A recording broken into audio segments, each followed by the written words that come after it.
I was program director at this time, and the deal had been made for it before I got there. I had very little. I had very little. You didn't ever have any say about butting into the programming of Walt Disney. He was going to deliver it, and if you don't like it, the heck with you. That's what I'm delivering. And so we would come out with the sponsors, and he'd go through the motions with us of having lunch with them and talking about the show.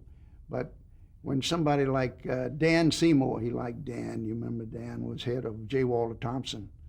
They had Kodak had two quarter hours in there, and that was Dan would suggest, well, why don't you do this with it? And they were all concerned that, you know, in each quarter hour segment, each hour segment of the thing, there was only about 35 minutes of new programming a day. It was a repeat. I mean, the first part of the show ran for almost 3 minutes, and it was all of them singing the Mickey Mouse Club. And the programming part was fairly limited. But he did that with repeating that song every day, and closing with this long, same song. The programming was that. But Dan Seymour suggested he cut down on that. And he told him, "Are you out of your mind?" He said, "That's why I'm making money out of that thing." So that was the end of it. Dan never made another suggestion. I never made a suggestion.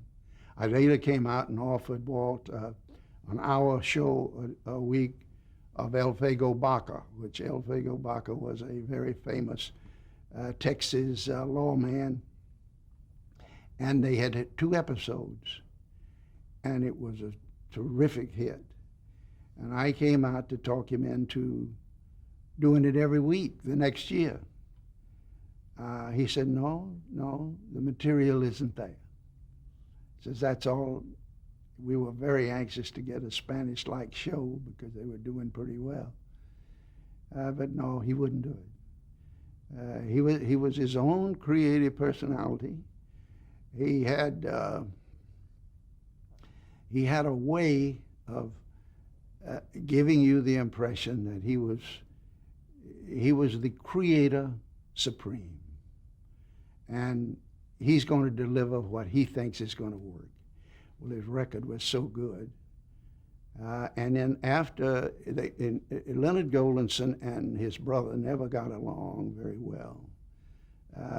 The original Roy, the present Roy Disney's father, was Walt's brother and ran the business side. And even he convinced Walt that the money and ABC weren't living up to what they ought to, and we don't need them anymore, let's buy them out, and we can get credit at the bank now, and so on. And it ended up in court, unfortunately.